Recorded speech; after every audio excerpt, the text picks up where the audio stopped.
The African continent, and in particular the Indian Ocean, is endowed with a vast and rich network of aquatic resources, which can form the basis of a thriving blue economy.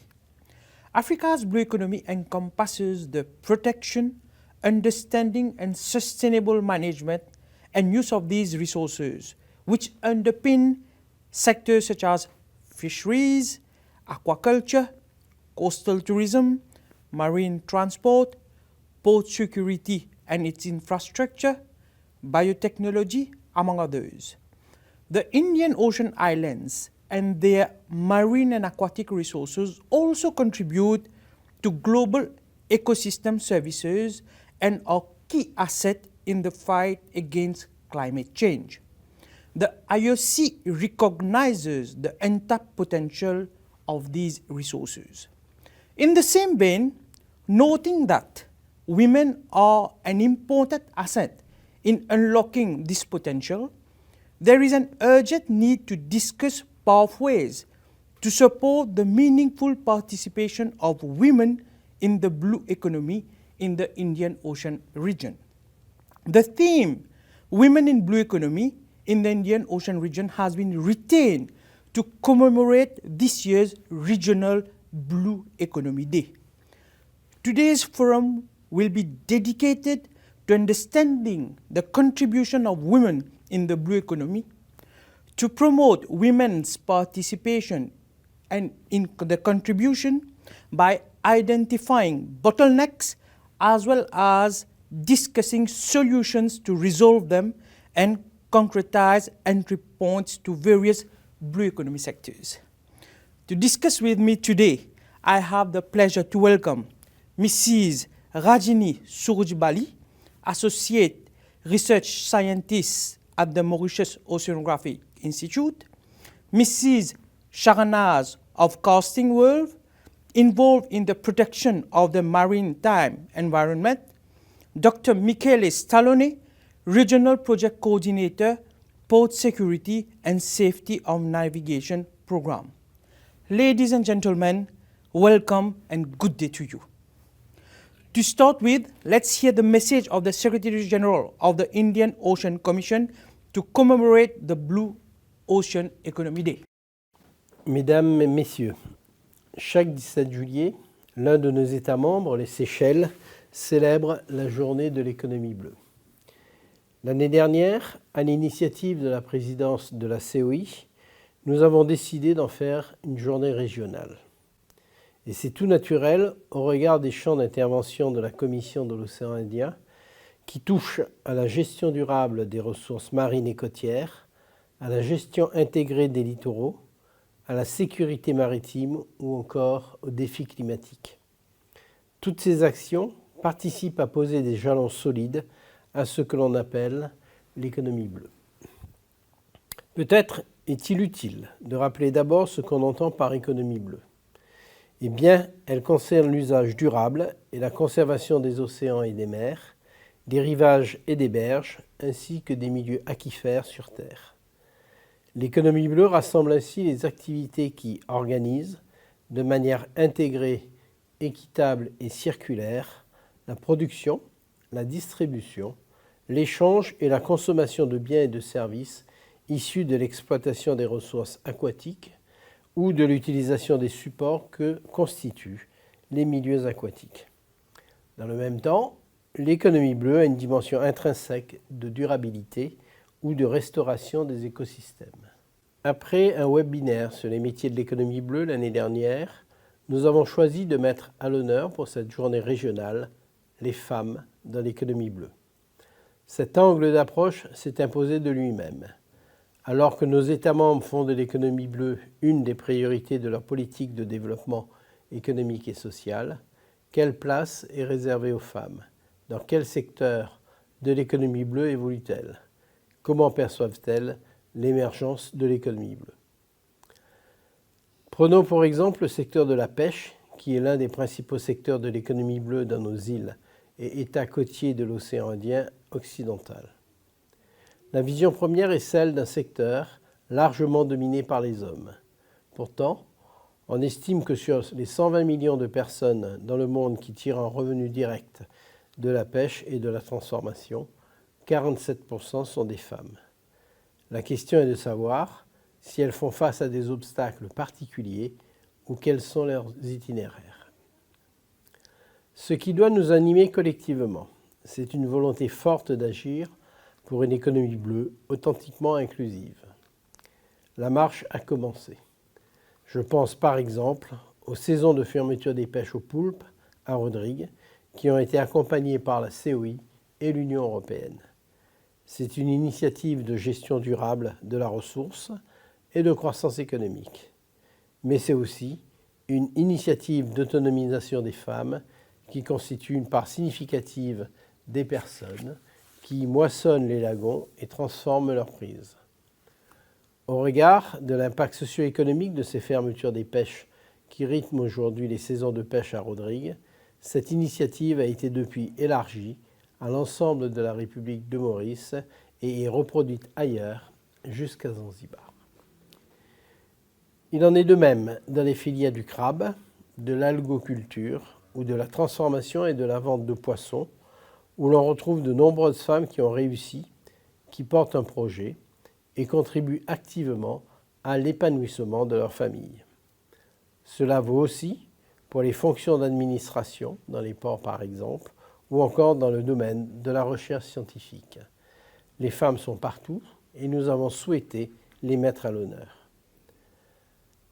À la COI, nous avons la conviction que l'économie bleue peut agir comme un levier transformateur dans nos sociétés en donnant aux femmes et aux jeunes une place importante dans la création de richesses, dans l'innovation, dans la préservation des écosystèmes ou encore dans la transmission d'un patrimoine marin et côtier durablement restauré.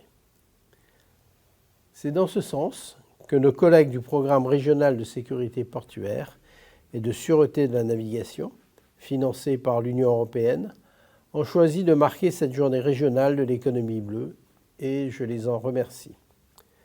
Je ne doute pas que nous apprendrons beaucoup des interactions sur le plateau et que nous trouverons aussi des motifs d'inspiration dans les séquences proposées par notre projet COI, UE et COFICH.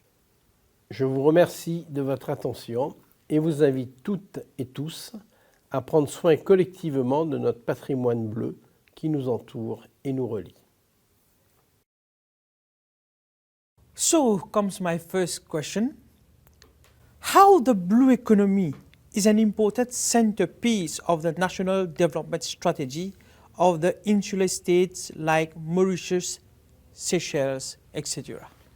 Thank you. Thank you for your question. Indeed, the development of the blue economy fits in the national maritime security strategy that each country, especially insular states, should have.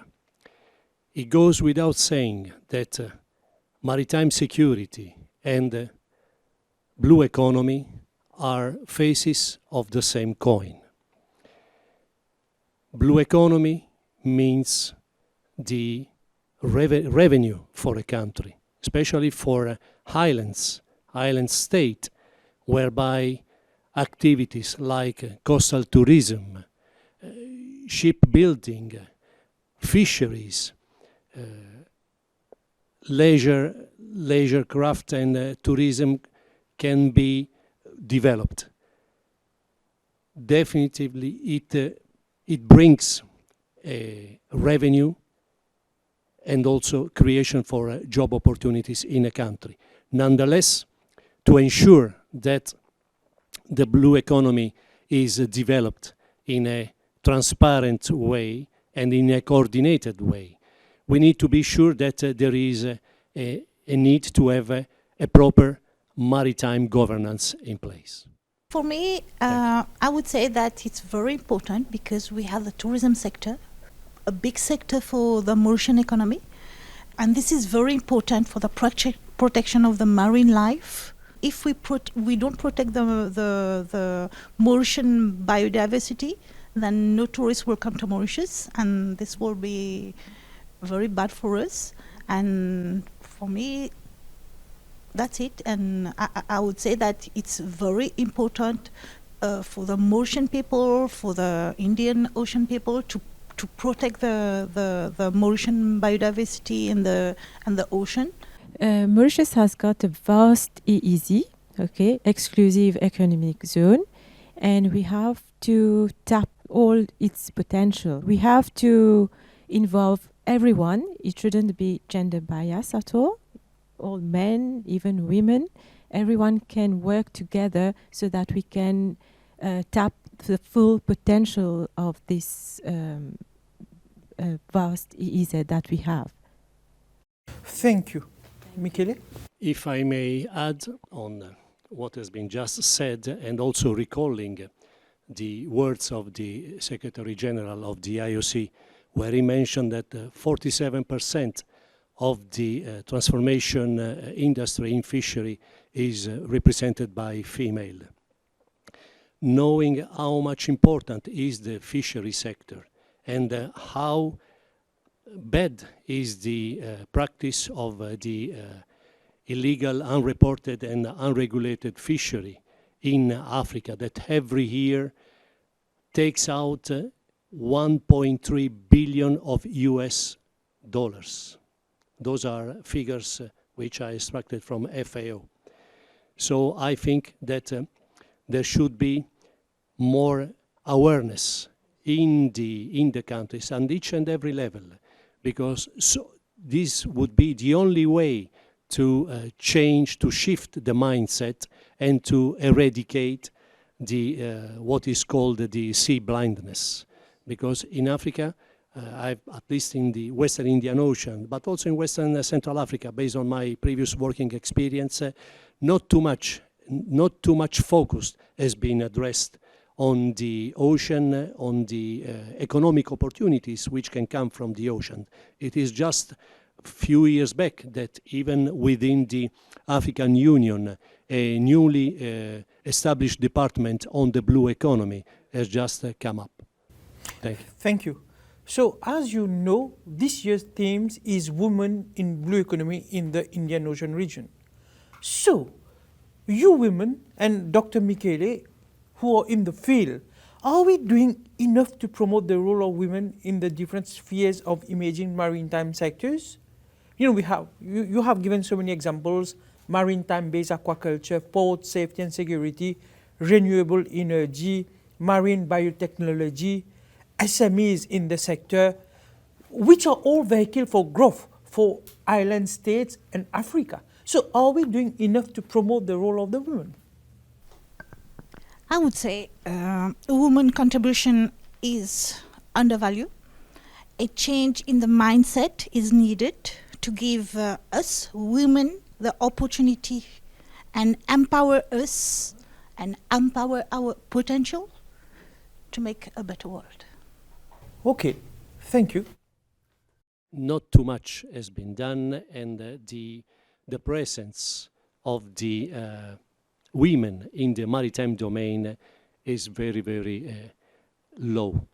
I just wanted to quote a statistic which has been taken by BIMCO, which is the Baltic and the International Commission Council, which groups the 60% of the worldwide merchant fleet.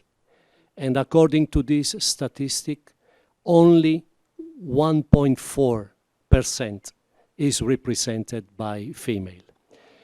It is true that the International Maritime Organization, which is the UN specialized agency in topics which relates to maritime domain, so it's protection of the marine environment, safety of navigation, port security and maritime security. With a recent resolution which was promulgated in December 2021, they have established the Women Day, the day for the women in the maritime domain, to be celebrated as an event, just like the International Seafarers Day, to be celebrated on the 18th of May, yes, every year. So all the contracting government, all the countries need to promote this day. It is true that the maritime, I would say, industry is still perceived as a male business. And not only in Africa. I can also quote an example, having worked for the Italian Coast Guard for 40 years, that only 1 out of 16 port authorities in Italy is chaired by an architect from Genova. She is a lady. And Genova, notably, is the most important port in Italy. So there is still much to be done. And IMO, which is the leading agency, the leading institution in the maritime domain, has recently launched 8 different programs so that to give more space, more opportunities to female in terms of training, in terms of particular skills development and expertise, which can be and which will be an asset also for the men-led industry. Thank you. Thank you. Mrs. Roujbali? As you mentioned rightly, the blue economy is seen as one of the vehicles through which to advance women's economic empowerment within the Indian Ocean region. There is a necessity for full and equal participation of women in the blue economy, as per my view. There is a need to develop appropriate mechanisms of cooperation for sustainable development of the blue economy sectors, including training and capacity building programs. Consequently, the livelihood of the coastal communities can be improved through these capacity building programs. That's the way forward, I believe, if we want to help women in this sector, the blue economy sector. That's an interesting viewpoint. So our next theme is the challenges of women in the sector. So let's see the video in the same line. Je m'appelle Agnès Joliquet, j'habite entre les deux. Mon PC, on a passé avec mon mari, il y a 7 ans de cela.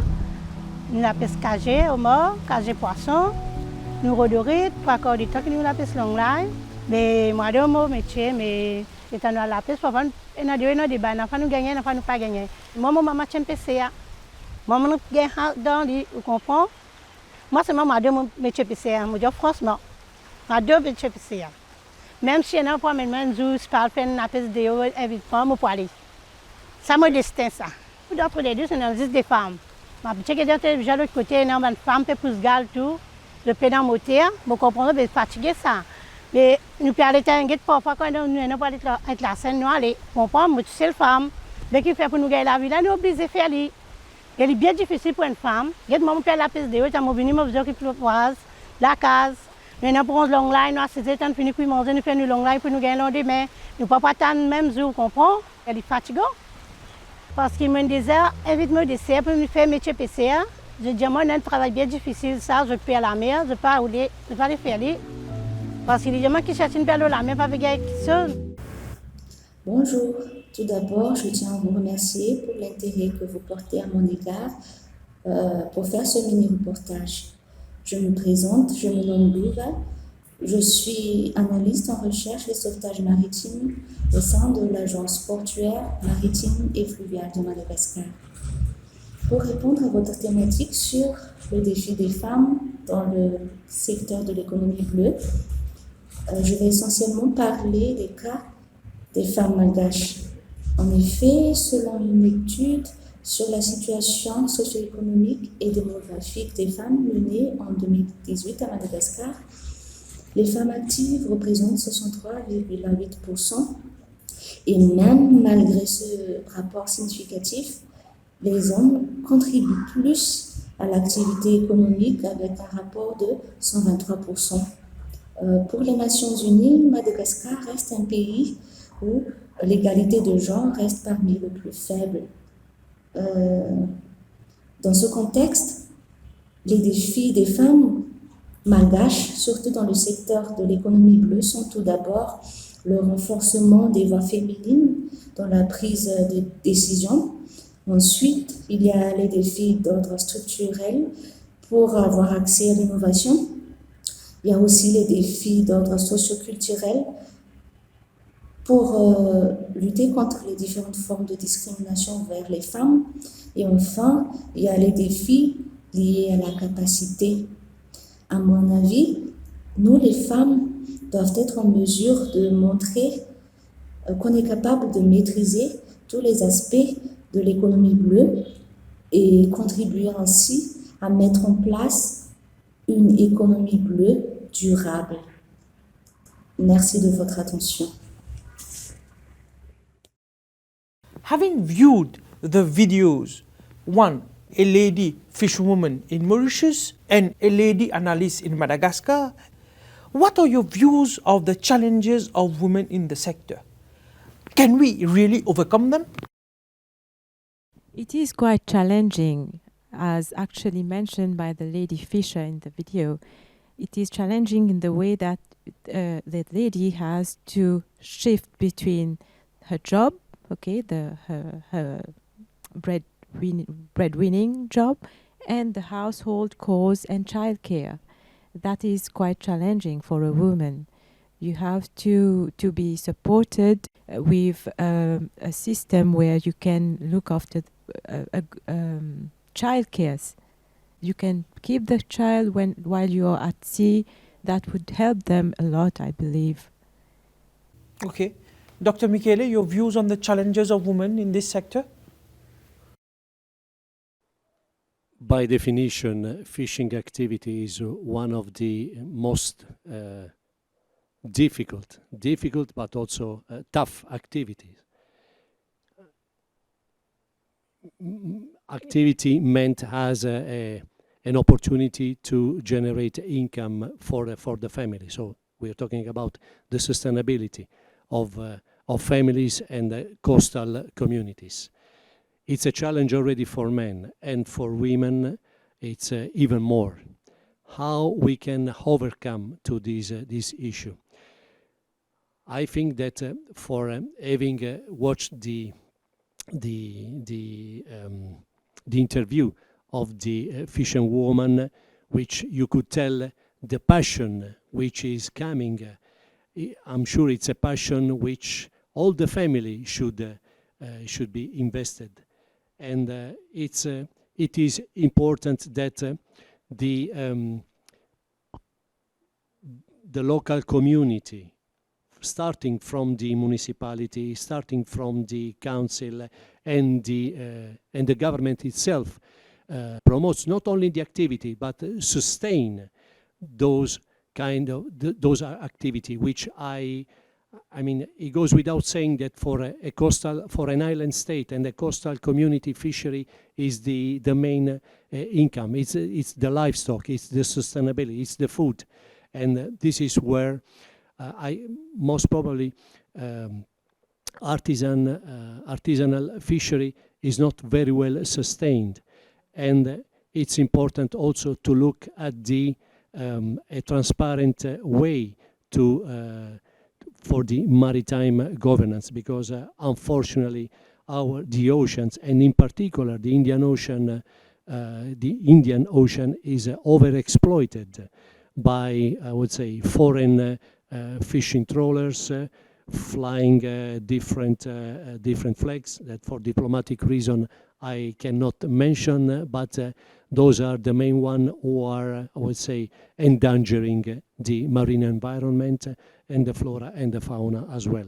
And in turn, they are putting at risk the livelihood of the coastal communities. Yeah. So you could see, Mrs. Shahnaz, the challenges are not only in Mauritius, in Madagascar as well. So how do you view the challenges, and can we overcome them? Can the women overcome these challenges? I would say challenges is here when you dream about your work, when you want to start to do something in life. The challenges will always be here. So it's try to find a way to overcome them, because like women, most of the women, we have a family. we have our work first. We need to be, like me personally, if I would tell you I need to be on site, I need to manage my team, and after that I need to be at home with my family. I need to be with my children, have 3 children, and all this are challenges to be able to be good in all the way along. I would say challenges are always here. We will never be able to overcome them, but try to find a way to achieve them and go through it. If I may add on that, a way for me to overwhelm those challenges would be working in close cooperation, associate themselves, creating a specific association so that their voice can become stronger and louder, and can also be considered as one of the main interlocutor within the maritime security environment.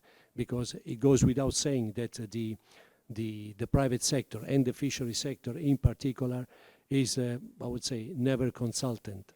And most of the time they just need to fulfill to certain obligation, like for instance the emergency equipment to be carried on board, depending on what kind of fishing activity they are conducting, the seaworthiness condition of their boat, and other, I would say, other devices which for a family of fishermen might become quite unbearable. So I think that there should be also some intervention, but intervention from the government perspective towards individuals which are gathered, which are together into recognized association. Mrs. Surujbali, in the field of research and development and science, do women face challenges? Are you facing challenges? Okay, the challenge I face is, like I said, to shift between work and family. So that's the main challenge. Like, for example, if we've got a scientific expedition, then it's quite difficult for me to take a decision, because I have to consult with my husband if he's going to be available or not.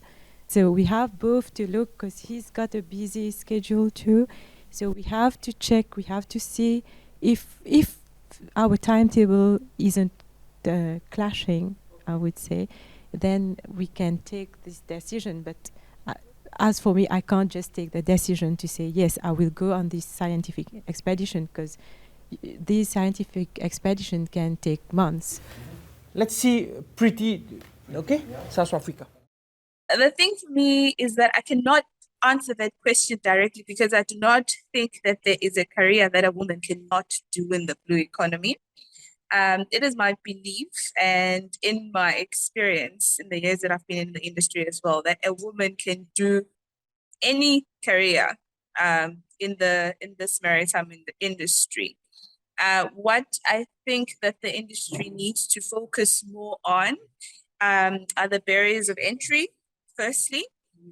What is actually preventing women from entering certain spaces in the blue economy, and what can be done about that? For instance, if you look at transformation that is happening or not happening in the seafaring space, you need to look at what is actually hampering that. Because it's a predominantly male-dominated industry, we cannot say it's a man's world and women cannot do that career. They can do that career, but then we need to ensure that they are supported to actually sustain their careers in those spaces. We need policies that are actually going to support sustainability of women in those careers as well. So I believe a woman can be a CEO, can be a seafarer, a captain of the ship, can work in an offshore oil and drill industry, can work in fishing, can be a diver, and all those sort of things. But what we need to focus more on is sustainability and the policies that are actually supporting women in the blue economy. That is me. Having listened to Priti Mulefi, who is the head of response at SAMSA, do women really have a career prospect in the blue economy? Yes, of course.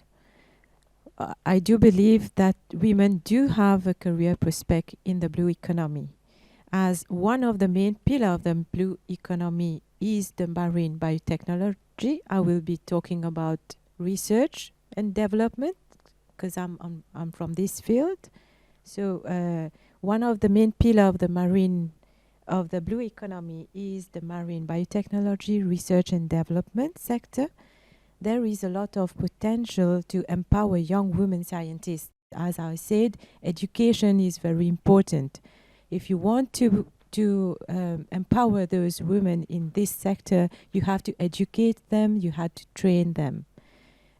Some of the most promising of these new opportunities involve blue biotechnology, offshore hydrocarbons, ocean renewable energy, and blue carbon initiatives. The blue economy turns aquatic biomass into food, feed, nutraceuticals, pharmaceuticals, cosmetics, energy, and much more. Thank you for the question. Indeed, the role of the women in terms of career projection in the blue economy needs to be sustained, not only by specialized agencies or by government, but also at national level, because, for instance, I would like to quote an example of the fishery transformation industry in Côte d'Ivoire, an example which I've witnessed myself, whereby the fish coat is delivered in a specific warehouse, and ladies who are organized in working groups, they can transform, produce, and sell it.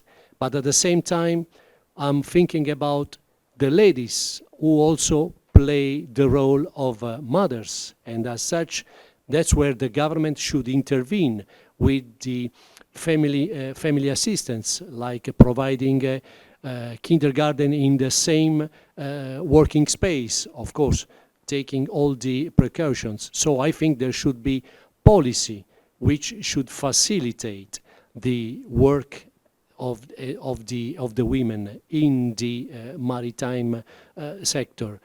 Could it be the tourism sector? Could it be the fishery? Could be also the maritime industry? Because we know that, for instance, when women are working as seafarers and to become chief naval engineer or bridge officers or masters of the vessels, somehow they need also to, I would say, put aside the family. And that's where, I mean, the partner, in that case, the family, the husband will have to play the role of a father and a mother, as it was the case of other CEO who I've met in my career. Thank you. For me, I would say growing a sustainable and resilient blue economy by fully including women's potential will benefit the society and the economy. Breaking barriers is the buzz here. So women need to break barriers and enter the field and be motivated. So now, when we talk about gender parity, what can be done to promote and advance gender equality in the sustainable blue economy? Because we know this world is full of stereotypes. We are conscious about the role of men, but not conscious about the role of women. So what can be done to promote blue career opportunities for girls from early education? As you mentioned, the education is the key, okay? As you said, women should be educated about what the blue economy is and how it can benefit them. An awareness campaign could be launched through a Women's Economic Empowerment Forum, for example, to address the sectors of the blue economy where women are underrepresented or discriminated against. This would include traditionally male-dominated sectors such as renewable ocean energy, seabed exploration, and minerals, and the shipping sector. Women's roles and contributions to the blue economy should be acknowledged and strengthened, and their work should be well remunerated. It is important to create opportunities and career paths for women. And I also believe that, as Michaele said, patriarchy should be addressed as it leads to various forms of discrimination, including unfair work conditions and low wages. Michaele, can we have in the near future a gender equality in this sector? Absolutely, yes. I strongly believe that there is a need. There must be gender equality in this sector, but not only in this sector, but in all the working sectors, because it will be, I mean, men cannot exist without women. And we know how much is important this synergy. I would like also to mention the importance, as previously described, anticipated by my colleague, is that there is a need to raise awareness since the early stage, investing in education, but also promoting and establishing different fora, because the existing ones, just like WOMESA, which is the Women in Maritime in Eastern and Southern Africa, or the WISTA, which is the Women International Shipping and Trade Association, are still few organizations to promote and to encourage the role of the women in the blue economy and in the maritime domain sector. Thank you. Mrs. Shahnaz, you're working in a men-dominated sector. Do you see gender equality in your sector where you're competing with all those men? For me personally, it was very difficult from the beginning. How can me be on a, let's say, on a scaffolding and work, you know, it's very difficult to achieve that, but I did it. You faced the challenge. I faced the challenge and I will continue to face it. So coming to the end of my third theme, let's move on to my next theme, which is about the opportunities and partnerships. Je suis Leuve Narcossi. Je travaille au ministère de la Pêche et l'économie bleue. Ça fait déjà 10 ans. Ici, vision du ministère, c'est de faire l'économie bleue un pilier important de nos économies. Tout cela, on garde en tête de préserver et conserver nos écosystèmes.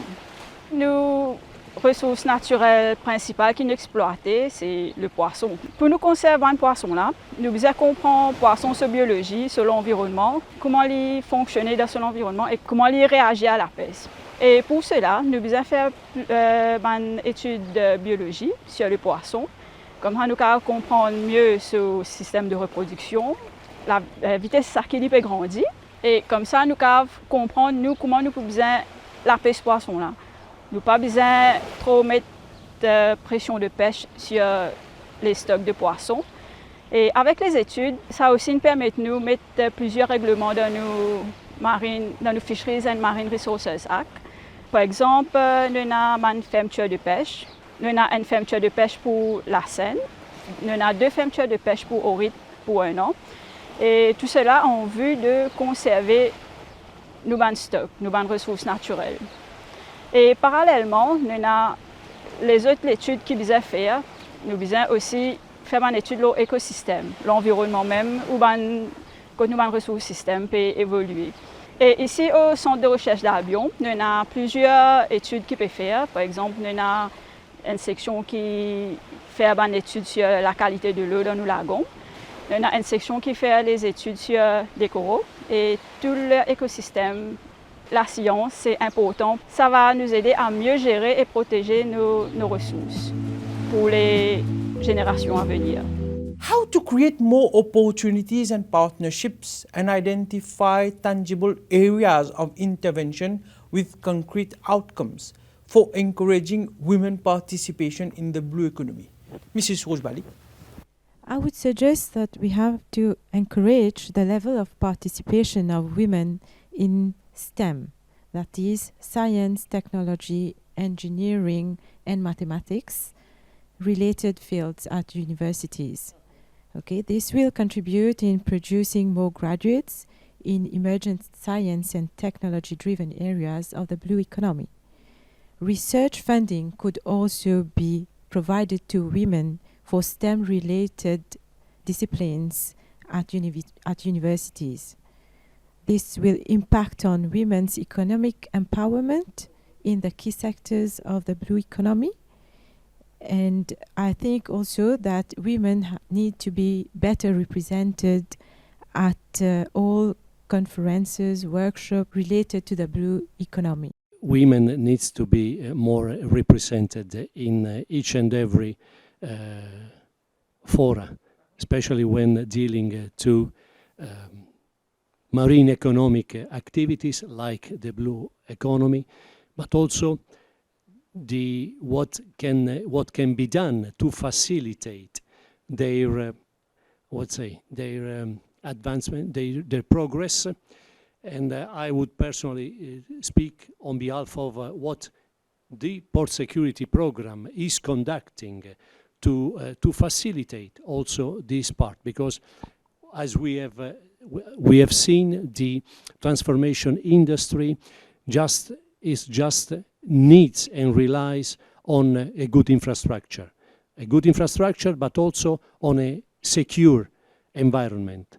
And this is where the port security is ensuring that the ports, not only of the Indian Ocean islands, but also all the Indian Ocean, Eastern Southern Africa, are managed in accordance with international security standards. Not only the handling of goods can take place in a secure environment, but also the activities related to the transformation of the fish stock are done with the proper storage area, refrigerator, where hygiene and health condition are always ensured.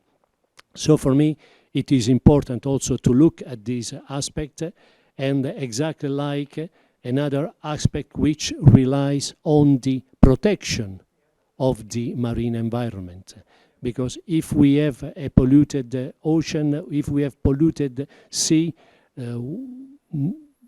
very few in terms of living stock, fishing stock will be left. And this is where the Port Security Program is addressing, specifically addressing the importance, the avoidance of oil spill pollution, voluntary pollution by merchant vessel. Could be tar, which you will find on the beaches, could be plastic debris, which you will find then inside the fish that we also eat.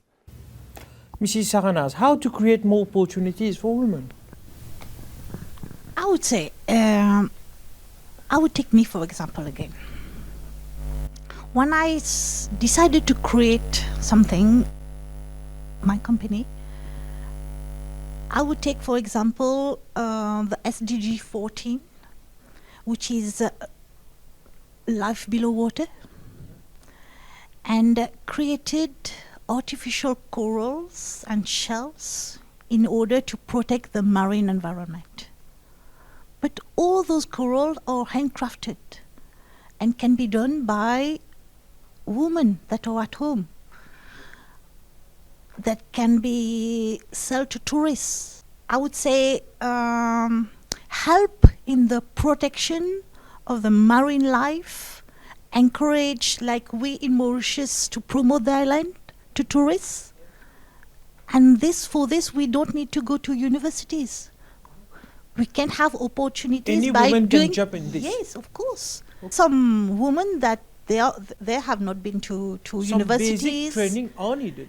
However, Of course, because what in my type of business, it's art, it's sculpture, those type of thing, and I would say that maybe you need only a small knowledge to be able to do that thing. But Okay. at the same time, you're helping to protect the environment. so you're the helping. opportunities are there. Opportunities are there. Mhm. And we need to emphasize on this. And here in Mauritius, we have a lot of institutions that are helping women okay. to Emancipate. yes, of course, like the SME Mauritius, the National Women Empowerment Council. They are here to empower women, to help them. Okay, they have an idea and how to build this idea and turn it into a business. Coming to my next question, by now I believe all the viewers have understood how vast this blue economy sector is. So, how the authorities identified and understood gaps in women's participation in various sectors of the blue economy? Are we doing enough? Are the authorities doing enough? Okay.